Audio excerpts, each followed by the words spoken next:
Welcome to TNPS maths. நான் உங்கள் ஜெயபால். வணக்கம். ஸ்டூடெண்ட் டவுட் சீரீஸில் பார்ட் நம்பர் 3 பார்க்குறோம். ஸோ இதில் 3 ஸ்டூடெண்ட் 7 ப்ராப்ளம் கேட்டிருக்காங்க. Simple interest concept. ஸோ அதை ஒவ்வொன்றா சால்வ் பண்ணிடலாம். ஃபஸ்ட்டு இந்த கொஸ்டின் கவனிங்க. இந்த 2 கொஸ்டின் டவுட் கேட்டிருக்காங்க ஒரு ஸ்டூடெண்ட். 6% வட்டியில் 3 ஆண்டுகளுக்கு ஒரு தொகையின் தனி வட்டி ₹90 எனில் அதே தொகைக்கு 6 ஆண்டுகளுக்கு 7% வட்டி வீதம் என்ன அப்படிங்கிற கொஸ்டின் கேட்டிருக்காங்க. இதில் என்ன அப்படின்னா ஃபார்முலா படி நம்ம சப்ஸ்டிட் பண்ணால் 2 ஒர்க் இருக்கும். என்ன அப்படின்னா ஃபஸ்ட்டு இந்த 6%, அடுத்து இந்த 3 ஆண்டுகள். ஓகேவா? இது ஆர் வேல்யூ, இது என் வேல்யூ. அதே போல் இந்த இதில் வட்டி அமௌண்ட்டு, சிம்பிள் இன்ட்ரெஸ்ட்டோட அமௌண்ட்டு 90. இந்த 3 வேல்யூ வச்சு பிரின்சிபல் அமௌண்ட் என்ன அப்படிங்கிறத கண்டுபிடிக்கணும். அதை கண்டுபிடிச்ச பின்னாடி 6 ஆண்டுகள் 7% அடுத்த கான்செப்டில் ஓகேவா சப்ஸ்டிட் பண்ணிட்டு தனி வட்டி என்னன்னு கண்டுபிடிக்கணும். இதுதான் ஃபஸ்ட்டு மெத்தட். நீங்கள் இந்த மாதிரி நீங்கள் ட்ரை பண்ணிங்கன்னா கண்டிப்பாக உங்களுக்கு டைம் எடுக்கும். உங்களால் நீங்கள் ஃபார்முலா சால்வ் பண்ணியே இதுபடியே நீங்கள் சால்வ் பண்ணலாம். இன்னொரு ஷார்ட்கட் இருக்குது. அதை நீங்கள் கவனிச்சிங்கன்னா ஈஸியாக டைம் சேவ் பண்ணி ஆன்சர் கண்டுபிடிச்சிடலாம். என்ன ஷார்ட்கட் அப்படின்னு பார்த்தீங்கன்னா ஃபஸ்ட்டு 6% 3 ஆண்டுகள். ஓகேவா? ஸோ இதுதான் தனி வட்டியை பொறுத்த வரைக்கும் எத்தனை ஆண்டுகள் எத்தனை சதவீதம், இது ரெண்டையும் மல்டிபிள் பண்ணோம் அப்படின்னா மொத்த சதவீதம் 18ன்னு இருக்கா. 6 × 3 18.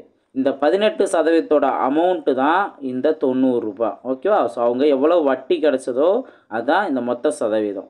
அடுத்து அவங்க என்ன கேட்குறாங்க, அதே அசலுக்குன்னு மென்ஷன் பண்ணிட்டாங்களா, அதே அசலுக்கு 6 ஆண்டுகளுக்கு 7% வட்டி வீதம். இதை ரெண்டையும் மல்டிபிள் பண்ணுங்கள். 6 × 42. அப்போது 18% 90 அப்படின்னா 42% என்ன? இதை கண்டுபிடிச்சிங்கன்னா டைரெக்டாக ஆன்சர் கண்டுபிடிச்சிடலாம். ஓகேவா? இதை தவிர்த்து நீங்கள் PNR/100 சப்ஸ்டிட் பண்ணிவிட்டு அதில் அசல் அமௌண்ட் கண்டுபிடிக்கலாம். நீங்கள் ட்ரை பண்ணலாம், அதெல்லாம் ஒன்றும் தப்பு இல்லை. நீங்கள் ட்ரை பண்ணுங்கள். ஏன்னா எப்பவுமே ஒரு ஷார்ட்கட் அப்படிங்கிறது நீங்கள் பேசிக்காக ஃபார்முலாஸ் தெரிஞ்ச அப்படின்னா நீங்கள் அட்டன் பண்ணலாம். ரைட். இப்போ இதை நம்ம சால்வ் பண்ணலாமா? எப்படி நீங்கள் இங்கே சால்வ் பண்ணலாம் அப்படின்னா ஜஸ்ட்டு இங்கே கிராஸ் மல்டிபிள் தான். 18 எக்ஸுங்கிறத நம்ம நோட் பண்ணிடுவோம். மீது இருக்க நம்பர் இதை கிராஸ் மல்டிபிள் பண்ணுவோமா? அப்போ இங்கே 90 × 42 டிவைடட் பை இந்த 18. ஓகேவா? ஸோ இதுதான் கிராஸ் மல்டிபிள் பண்ணோம் அப்படின்னா நம்மளுக்கு வரக்கூடிய அமௌண்ட்டு. இதை சால்வ் பண்ணுங்கள். இப்போ நான் 9ஆல் கேன்சல் பண்ணேன் அப்படின்னா இங்கே 10ன்னு இருக்கும், இங்கே 2ன்னு வரும். அடுத்து இங்கே 2ன்னு கேன்சல் பண்ணால் இந்த இடத்துல 21ன்னு வரும். அப்போ 10 × 21 எக்ஸோட வேல்யூ 210. ரொம்ப சிம்பிளாகவே இதற்கான ஆன்சர் கண்டுபிடிச்சிடலாம். ஆப்ஷன் பி தான் அதற்கான சரியான ஆன்சர். புரியுதுங்களா? ஸோ நான் என்ன சொன்னேங்கிறத நல்லா தெளிவாக புரிஞ்சுக்கணும். இந்த வட்டியும் வருஷமும் மல்டிபிள் பண்ணுற வர பர்சன்டேஜ் தான் இந்த தனி வட்டியோட அமௌண்ட்டு. ஓகேவா? அடுத்து அவங்க கேட்குறது அதே தொகைக்கு இன்கேஸ் அந்த தொகை என்னன்னு கேட்டாங்கன்னா நீங்கள் 100% என்ன அப்படிங்கிறத கண்டுபிடிக்கணும். இதுதான் பர்சன்டேஜ் கான்செப்டில் வரக்கூடிய ட்ரிக்கு. ஓகேவா? ரைட். ஸோ செகண்ட் ப்ராப்ளம் பார்க்கலாம். செகண்ட் ப்ராப்ளம் இந்த ப்ராப்ளம் கேட்டிருக்காங்க. ஒரு தொகை ஒரு குறிப்பிட்ட தனி வட்டி வீதத்தில் 2 ஆண்டுகளில் 6200 எனவும் 3 ஆண்டுகளில் 6800 எனவும் உயர்கிறது எனில் அந்த தொகையும் வட்டி விதத்தையும் காண்க அப்படிங்கிற கொஸ்டின் கேட்டிருக்காங்க. ஸோ இந்த மாடல் நம்ம ஏற்கனவே பார்த்துருக்கோம். ஃபஸ்ட்டு பெரிய ஆண்டுகள், அதாவது வந்து 3 ஆண்டுகள் அதனுடைய அமௌண்ட்டு. ஓகேவா? ஸோ 3 ஆண்டுகள் அதனுடைய அமௌண்ட் என்ன? 6800. அடுத்து நெக்ஸ்ட்டு கம்மியான ஆண்டுகள் 2 ஆண்டுகள் ஈக்குவல் டு அதுக்குரிய அமௌண்ட்டு. இதெல்லாம் வந்து தொகை, மொத்த தொகை. ஓகேவா? இதில் அசல் வேல்யூலாம் கிடையாது. அசல் வேல்யூ தான் அவங்க கேட்குறாங்க. அது குறிப்பிட்ட ஒரு தொகைங்கிறது இத்தனை ஆண்டுகளுக்கு பின்னாடி இந்த அமௌண்ட்டாக மாறிடுச்சு. அப்போ இதுக்குள்ளே என்ன இருக்குது? அசலும் வட்டியும் சேர்ந்த மொத்த தொகை தான் இங்கே இருக்குது. ஓகேவா? ரைட். இப்போ அதே போல் தான் அடுத்ததில் 3 வருஷங்களில் இந்த அமௌண்ட்டாக மாறி இருக்குது. அப்போ இதுக்குள்ளே அசலும் வட்டியும் இருக்குது. ஓகேவா? அப்போ அசல் அமௌண்ட் என்ன, வட்டி சதவீதம் என்னங்கிறது இங்கே கொஸ்டின் கேட்டிருக்காங்க. இதை நம்ம எப்படி சால்வ் பண்ணலாம் அப்படிங்கிறத பார்த்தீங்கன்னா ஜஸ்ட்டு இங்கே டிஃப்ரென்ஸ் நீங்கள் பார்த்தீங்கன்னா எப்பயுமே தனி வட்டியில் பொறுத்த வரைக்கும் அசல் அமௌண்ட்டு எப்பயுமே மாறாது. அது ஒவ்வொரு டைம் வந்துட்டு அமௌண்ட்டு மாறுது அப்படின்னா அந்த வட்டி இன்க்ரீஸ் ஆகிருக்குன்னு அர்த்தம். ஓகேவா? இப்போ இங்கே டிஃப்ரென்ஸ் கண்டுபிடிங்க. 1 ஆண்டு அப்படின்னு வரும். இந்த 1 ஆண்டுக்கானது இங்கே இந்த சைடு டிஃப்ரென்ஸ் நீங்கள் பார்த்தீங்கன்னா 600ன்னு வரும். அப்போ 1 ஆண்டுக்கான வட்டி மட்டும் 600 ஸோ இதை கிளியராக நீங்கள் புரிஞ்சுக்கணும். ஓகேவா? ரைட். இப்போ நீங்கள் நல்லா பார்த்துக்கோங்க. ஒவ்வொரு வருஷமும் இந்த வட்டி அமௌண்ட் தானே ஆட் ஆகிட்டே வரும். ஆட் ஆகிட்டு வரனால தான் 2 வருஷத்தில் 6200 இருந்தது. அடுத்த வருஷத்தில் ஒரு வட்டி 600ங்கிறது ஆட் ஆகிட்டு இங்கே 6800 மாறிருக்கு. இன்கேஸ் 4 வருஷத்தில் எவ்வளோ மாறும், இதோட சேர்த்து ஒரு 600 இங்கே ஆட் ஆகிருக்கும். இப்படி தான் நடந்திருக்கும். ஓகேவா? இப்போ நம்ம என்ன கண்டுபிடிக்கிறோம் அப்படின்னா அசல் வேல்யூ நம்ம கண்டுபிடிக்கிறோம். இப்போ நீங்கள் கவனிங்க, ஒரு ஆண்டு 600 அப்படிங்கிற நம்ம நோட் பண்ணிட்டோமா? இப்போ இதிலேருந்து பார்த்தோம் அப்படின்னா ஒரு வேல்யூ மைனஸ் பண்ணுற மாதிரி இருக்குது. இப்போ 2 ஆண்டுகளில் எவ்வளோ இருக்கும்? 1200ன்னு வந்திருக்குமா? இது 2 ஆண்டுகளில் வரக்கூடிய வட்டி அமௌண்ட்டு. இப்போது மொத்த தொகைக்குரிய 2 வருஷத்துக்குரிய தொகையையும் 2 வருஷத்துக்கான வட்டியை நம்ம மைனஸ் பண்ணோம்னா அசல் கிடச்சிடும். அப்படி தானே? இப்போ மொத்த வேல்யூ கேட்டிருக்காங்க. மொத்த வேல்யூக்கானது பிரின்சிபல் அமௌண்ட்டும் ப்ளஸ் சிம்பிள் இன்ட்ரெஸ்ட்டும். இதிலேருந்து நம்மளுக்கு பிரின்சிபல் அமௌண்ட் மட்டும் தேவை அப்படின்னா மொத்த அமௌண்ட்டு மைனஸ் சிம்பிள் இன்ட்ரெஸ்ட். இதான் நம்ம பார்த்துருக்கோம். அப்போது பிரின்சிபல் அமௌண்ட் கண்டுபிடிக்கணும்னா 6200லேருந்து 1200 மைனஸ் பண்ணோம் அப்படின்னா நம்மளுக்கு 5000ங்கிறது கிடைக்கும். இந்த 5000ங்கிறது தான் பிரின்சிபல் அமௌண்ட்டு. ஓகேவா? இப்போ நம்ம 5000 அப்படிங்கிறத பார்க்குறோம். ஆப்ஷன் ஏலையும் இருக்குது, ஆப்ஷன் பிலையும் இருக்குது. அடுத்தது நம்ம ரேட் ஆஃப் இன்ட்ரெஸ்ட் நம்ம கண்டுபிடிக்கிற மாதிரி இருக்கும். இப்போ இதில் நீங்கள் நல்லா கவனிங்க, ஒரு அமௌண்ட் 5000 அப்படிங்கிறது இருக்குது. அது 2 வருஷத்தில் வட்டி எவ்வளோ கிடச்சிருக்கு? வட்டி 1200ன்னு கிடச்சிருக்கு. அப்போது 5000த்தில் நீங்கள் நல்லா கவனிச்சிங்க அப்படின்னா 12%. ஓகேவா? 10%ங்கிறது 500 ஓகேவா? இப்போ 10%ங்கிறது 500. ஒரு ஆண்டுக்கு நம்ம செக் பண்ணலாம். ஒரு ஆண்டுக்கு 600 அப்படிங்கிறது எப்படி கிடச்சது? 10% 500, பேலன்ஸ் இன்னொரு ஒரு 2% பார்த்தீங்க அப்படின்னா 100. அப்போ மொத்தத்துக்கு எவ்வளோ இருக்கும்? 600 அப்படிங்கிறது இருக்கும். ஸோ இதில் இருந்து நீங்கள் என்ன கண்டுபிடிச்சிக்கலாம்? 12% தான் அந்த ரேட் ஆஃப் இன்ட்ரெஸ்ட்டுங்கிறத கண்டுபிடிக்கலாம். இதுலையும் நீங்கள் PNR/100ங்கிற ஃபார்முலாவே நீங்கள் சப்ஸ்டியூட் பண்ணலாம். எப்படி சப்ஸ்டியூட் பண்ணலாம்? இப்போ 600 வட்டி, பிரின்சிபல் அமௌண்ட்டு 5000. எத்தனை ஆண்டுகள்? ஒரு ஆண்டுகள் எடுத்துக்கலாம். ஏன் இங்கே நான் ஒரு ஆண்டுகள் எடுத்திருக்கேன்? ஒரு ஆண்டுக்கான வட்டி தான் 600. அப்போ 600 நம்ம சப்ஸ்டியூட் பண்ணோம்னா அதுக்கு ஈக்குவலான ஆண்டு நீங்கள் நோட் பண்ணணும். அடுத்து R/100. ஸோ இதை சிம்பிளை பண்ணிங்க அப்படின்னா நம்மளுக்கு தேவையான ஆன்சர் கிடச்சிடும். ஸோ இந்த 2 0 இந்த 2 0 கேன்சல் பண்ணிடுறேன். இந்த 1 0 இங்கே உள்ள 1 0 கேன்சல் ஆகிடுச்சு. 1 5 5 12 5 60. ஓகே, இதிலேருந்தே ஆரோட வேல்யூ 12 அப்படிங்கிறத நம்ம கண்டுபிடிச்சிடலாம். ஸோ இப்படியும் நீங்கள் கண்டுபிடிச்சிக்கலாம். அந்த எவ்வளோ அமௌண்ட்டு கிடச்சிருக்கு அப்படிங்கிறத வச்சும் உங்களால் கண்டுபிடிக்க முடியும். ஓகேங்களா? ரைட். ஸோ இந்த மாதிரி ட்ரை பண்ணுங்கள். அடுத்த ப்ராப்ளம் பார்க்கலாம். ஸோ இந்த ஸ்டூடெண்ட் 2 ப்ராப்ளம் கேட்டிருக்காங்க. ஸோ என்ன ப்ராப்ளம் அப்படின்னு பார்த்தோம்னா இது ரொம்பவே கொஞ்சம் யோசிக்க வேண்டிய ப்ராப்ளம் தான். இதை எப்படி ஆன்சர் கண்டுபிடிக்கணும் பாருங்கள். இதுவும் ஈஸியாகவே ஆன்சர் கண்டுபிடிச்சிடலாம். A மற்றும் B ஆகிய 2 வங்கிகளின் தனி வட்டிக்கான வட்டியானது 5:4 என்ற வீதத்தில் உள்ளது. ஒருவர் தனது முழு தொகையையும் 2 வங்கிகளிலும் அரை வருட வட்டியானது சமமாக இருக்கும்படியாக பிரித்து முதலீடு செய்கிறார் எனில் அவர் முதலீடு செய்த தொகையானது எந்த வீதத்தில் இருக்கும் அப்படின்னு கொஸ்டின் கேட்டிருக்காங்க. இது டோட்டலாகவே கொஞ்சம் டிஃப்ரெண்ட்டான ப்ராப்ளம் தான். இதை எப்படி சால்வ் பண்ணலாம் அப்படிங்கிறத நீங்கள் கவனிங்க. ஃபஸ்ட்டு ஏங்கிற வங்கி, அடுத்து பிங்கிற வங்கி அப்படின்னு இருக்கா, அவங்களோட இந்த வட்டி வீதம் அப்படிங்கிறத, அதாவது வட்டி அப்படின்னு மென்ஷன் பண்ணியிருக்கத, இந்த ரேஷியோ கொடுத்துருக்கத 5x/4xன்னு எடுத்துக்கலாம். அப்போ ஏவோடது 5x, பியோடது 4x. ஓகேவா? நெக்ஸ்ட்டு அரை வருடம். ஓகேவா? ஸோ அரை வருடம்ங்கிறது இருக்குது. இப்போ நான் என்ன பண்ணுறேன் அப்படின்னா இந்த அசல் வேல்யூ, அதாவது சிம்பிள் இன்ட்ரெஸ்ட் வேல்யூ ரெண்டுமே வந்துட்டு ஈக்குவலாக இருக்கும் அப்படிங்கிற மாதிரி பார்க்குறோமா. இப்போ என்ன பண்ணுறோம் அப்படின்னா சமமாக இருக்குங்கிற மென்ஷன் பண்ணிட்டாங்க. சிம்பிள் இன்ட்ரெஸ்ட்டு PNR/100 அப்படின்னு இருக்கா. ஸோ இது ஃபஸ்ட்டு பிரின்சிபல் அமௌண்ட்டுக்குரியது. அடுத்தது செகண்ட் P2NR/100 அப்படிங்கிற இந்த 2 வேல்யூ தான் நம்ம ஈக்குவேட் பண்ணுறோம். ஸோ ஃபஸ்ட்டு இதுக்கு ஏங்கிறத நான் நோட் பண்ணிக்கிறேன், N வேல்யூ ஆஃப் அப்படிங்கிற நோட் பண்ணிக்கிறேன். இந்த R வேல்யூ தான் அவங்க கொடுத்துருக்க ரேஷியோ. அப்போது 5xங்கிறது ஒரு வேல்யூக்கு /100. அடுத்து நெக்ஸ்ட்டு பார்த்திங்க அப்படின்னா பிங்கிற வங்கி, அடுத்தது அரை வருடம் சமமாக இருக்கும். 4x அப்படிங்கிறது R நான் நோட் பண்ணிடுறேன், ஜஸ்ட்டு 100. அப்போது இதில் நீங்கள் கவனிச்சிங்க அப்படின்னா அவங்க கொடுத்த ரேஷியோவை நான் இந்த இடத்துல யூஸ் பண்ணியிருக்கேன். ஓகேவா? ஆறுங்கிற டேம்ங்கிற இடத்துல நான் யூஸ் பண்ணியிருக்கேன். ஓகேவா? ஸோ வட்டி வீதம் அப்படிங்கிற கான்செப்டில் அந்த இடத்துல நான் நோட் பண்ணியிருக்கேன். இப்போ இதெல்லாம் நம்ம சிம்ப்ளை பண்ணோம் அப்படின்னா ஒரு ரேஷியோ பார்ட்டுக்கு நம்ம கன்வெர்ட் பண்ணிடலாம். எப்படிலாம் கேன்சல் ஆகுங்கிற கவனிங்க. இந்த 100 கேன்சல் ஆயிரும். நெக்ஸ்ட்டு இந்த ஆஃப் வேல்யூ இந்த ஆஃப் வேல்யூமே கேன்சல் ஆயிரும். நெக்ஸ்ட் இந்த எக்ஸுமே கேன்சல் ஆயிருன்னு வச்சுக்கோங்க. இப்போ நெக்ஸ்ட்டு நம்மளுக்கு இருக்கிறது ஏவும் இந்த 5. அப்போது 5a ஈக்குவல் இந்த சைடு இருக்கிறது b4. அப்போது 4b அப்படிங்கிறதா இருக்குது. ஓகேவா? நம்மளுக்கு ஒரு ரேஷியோ அப்படின்னு தேவை அப்படின்னா இப்போ 2 ரேஷியோ அப்படின்னா a/bன்னு இருக்கணும். ஓகேவா? இப்போ a/b நம்மளுக்கு தேவை அப்படின்னா அது டிவைடில் a/bன்னு இருக்கணும். அப்போ முன்னாடி இருக்க வேல்யூவை நம்ம இதுக்கு ஏற்றாப்படி நம்ம சேஞ்ச் பண்ணிடலாம். எப்படி சேஞ்ச் பண்ணலாம் கவனிங்க. ஏங்கிற டேர்ம் அப்படியே தான் இருக்கும். இந்த பிங்கிற டேர்ம் மட்டும் ஈக்குவல் இந்த சைடு கொண்டு வரோம். அப்போ a/bங்கிறது இங்கே மாறி இருக்கும். a/b. நெக்ஸ்ட் இந்த சைடு ரைட் ஹேண்ட் சைடு என்ன இருக்குது? ஆல்ரெடி 4 இருக்குது.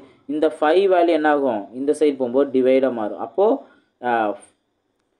4/5 அப்படிங்கிறது இருக்கும். அப்போ a/b ஈக்குவல் 4/5 ஆர் 4:5. இதுதான் நமக்கு தேவையான ஆன்சர். ஆப்ஷன் சி தான் அதற்கான சரியான ஆன்சர். ஓகேங்களா? ஸோ அது இங்கே மென்ஷன் பண்ணியிருப்பாங்க. எஸ், ஆப்ஷன் சி தான் இங்கே சரியான ஆன்சர். அப்போ கொடுத்துருக்க ரேஷியோவை நம்ம எந்த இடத்துல யூஸ் பண்ணிக்கிட்டோம்?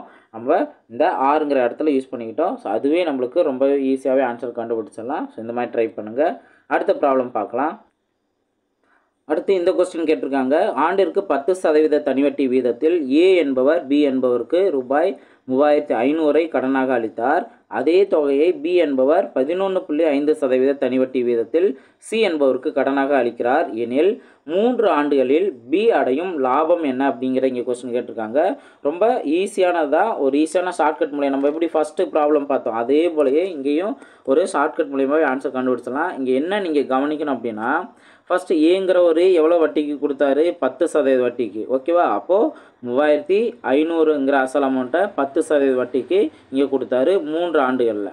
அதே போல் பிங்கிறவர் என்ன 11.5% வட்டிக்கு சி என்பவருக்கு கொடுத்துருக்காரு.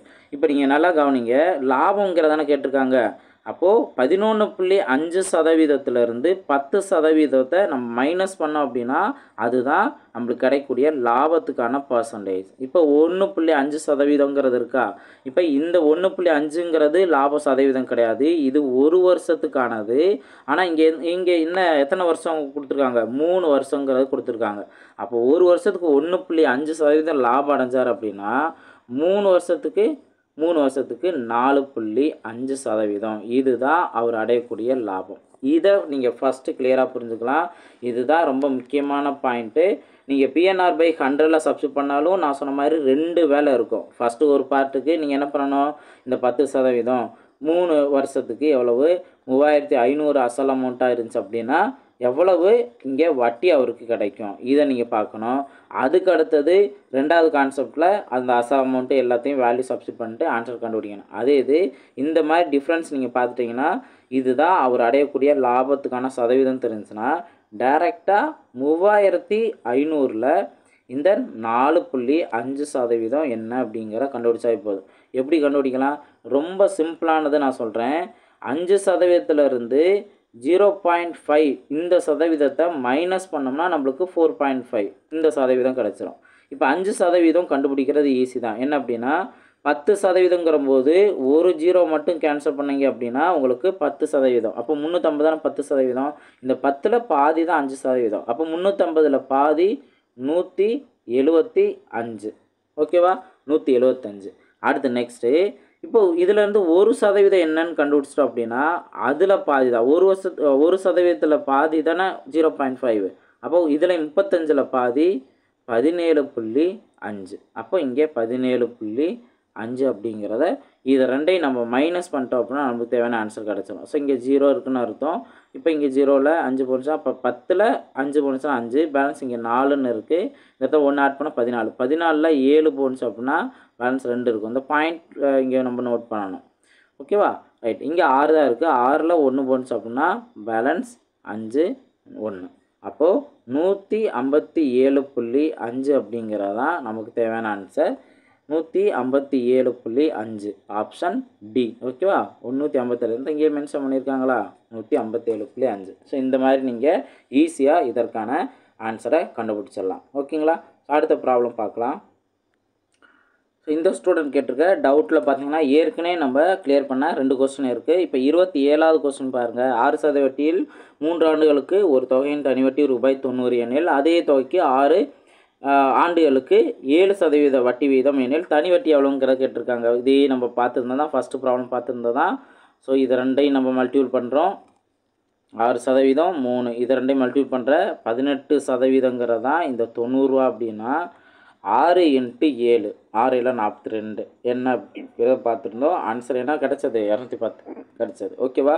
இன்கேஸ் நீங்கள் ஃபார்முலா படி சப்ஸ்டிட் பண்ணுறதா இந்த மாதிரி தான் ஃபஸ்ட்டு பிரின்சிபல் அமௌண்ட்டு கண்டுபிடிச்சிட்டு அடுத்து நீங்கள் தனி வட்டி கண்டுபிடிக்கிற மாதிரி இருக்கும். அடுத்தது 109வது ப்ராப்ளமும் கேட்டிருக்காங்க. இதுவும் பார்த்தீங்க அப்படின்னா ரொம்ப சிம்பிளான கான்செப்ட் தான். ரூபாய் 800 ஆனது 3 வருட தனி வட்டியில் மொத்தம் ரூபாய் 920 மாறுகிறது. வட்டி வீதம் 3% அதிகரித்தால் கிடைக்கும் தொகை என்ன அப்படிங்கிற கேட்டிருக்காங்க. தனி வட்டி கான்செப்ட் பொறுத்த வரைக்கும் ஏற்கனவே நான் சொன்ன தனி வட்டி தான் ஒவ்வொரு வருஷமும் அதிகரிக்கும். அப்போது ஒரு வருஷத்துக்கு 3% அதிகரிச்சு அப்படின்னா 3 வருஷத்துக்கு 9% அதிகரிச்சிருக்கும். ஓகேவா? அப்போ அசல் அமௌண்ட்டில் இருந்து இந்த 9% என்ன அப்படிங்கிற கண்டுபிடிச்சி ஏற்கனவே கிடச்சிருக்க அமௌண்ட்டில் நீங்கள் ஆட் பண்ணிட்டீங்கன்னா நம்மளுக்கு தேவையான ஆன்சர் கிடச்சிரும். ஏற்கனவே எவ்வளோ அமௌண்ட் கிடச்சிருக்கு? 920 கிடச்சிருக்கு. இப்போ நம்ம என்ன கண்டுபிடிக்க போகிறோம்? 800ல் 9% மட்டும் நம்ம கண்டுபிடிக்க போகிறோம். ஓகே, வேறு எதுவுமே பண்ண போகிறது கிடையாது. 800ல் 9% என்ன? 10%. ஒரு 0 கேன்சல் பண்ணிட்டேன். 1% அப்படின்னா 2 0 கேன்சல் பண்ணிட்டேன். இனி நம்ம மல்டிபிள் பண்ண வேண்டிய நம்பர் என்ன? 8 × 9 8 9 72. இந்த 72ங்கிற அமௌண்ட்டை மட்டும் கிடச்சிருக்க மொத்த அமௌண்ட்டில் ஆட் பண்ணால் போதும். அப்போது 992. இதுதான் நமக்கு தேவையான ஆன்சர். ஆப்ஷன் பி தான் அதற்கான சரியான ஆன்சர். இது ஆல்ரெடி நான் சொல்லியிருக்கேன். ஸோ அதை நீங்கள் பார்த்துக்கோங்க. நெக்ஸ்ட் ஒன், இதுவும் அடுத்த ப்ராப்ளம் நம்ம ரீசெண்டாக பார்த்தது தான். இப்போயே நம்ம பார்த்தது தான். ஒரு தொகை ஒரு குறிப்பிட்ட தனி வட்டி வந்து 2 ஆண்டுகளில் 6200ஆகவும் 3 ஆண்டுகளில் 6800ஆகவும் உயர்கிறது எனில் மொத்த தொகை வட்டி வீதத்தையும் காண்க அப்படிங்கிற கேட்டிருந்தாங்க. ஸோ ஆப்ஷன் ஏ தான் அதற்கான சரியான ஆன்சருங்கிறத இப்போ தான் நம்ம பார்த்துருந்தோம். ஓகேவா? என்ன பண்ணியிருக்காங்க? டிஃப்ரென்ஸு கண்டுபிடிச்சிருக்காங்களா? அப்போ ஒரு ஆண்டுக்கான வட்டி என்ன அப்படிங்கிறத கண்டுபிடிச்சிருப்பாங்க. நெக்ஸ்ட்டு அதிலேருந்து எவ்வளவு அமௌண்ட்டு கிடைக்கிது அப்படிங்கிறத இங்கே நோட் பண்ணியிருப்பாங்க. ஜஸ்ட் இங்கே 5000ங்கிறதா அசல் அமௌண்ட்டுங்கிறத நோட் பண்ணியிருப்பாங்க.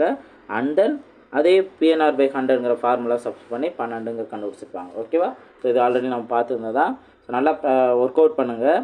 உங்களோட ஃப்ரெண்ட்ஸுக்கும் நீங்கள் ஷேர் பண்ணுங்கள். மேக்ஸ் எந்த டவுட் இருந்தாலும் தாராளமாக நான் வாட்ஸ்அப்பில் மென்ஷன் பண்ணியிருக்கேன் அந்த நம்பருக்கு நீங்கள் ஃபோட்டோ எடுத்து கிளியராக ஃபோட்டோ எடுத்து சென்ட் பண்ணுங்கள் என்ன டவுட் அப்படிங்கிறது. நான் என்னோடய ஃப்ரீ டயத்தில் கண்டிப்பாக அதை சால்வ் பண்ணி உங்களுக்கே நான் அனுப்புவேன். நீங்களும் அதை பாருங்கள். மற்ற ஃப்ரெண்ட்ஸுக்கும் இந்த மாதிரி டவுட் இருந்தாலும் அவங்களுக்கு அந்த டவுட் இருந்தாலும் நீங்கள் ஷேர் பண்ணுங்கள், சப்போர்ட் பண்ணுங்கள். நெக்ஸ்ட் வீடியோவில் மீட் பண்ணலாம். தேங்க்யூ.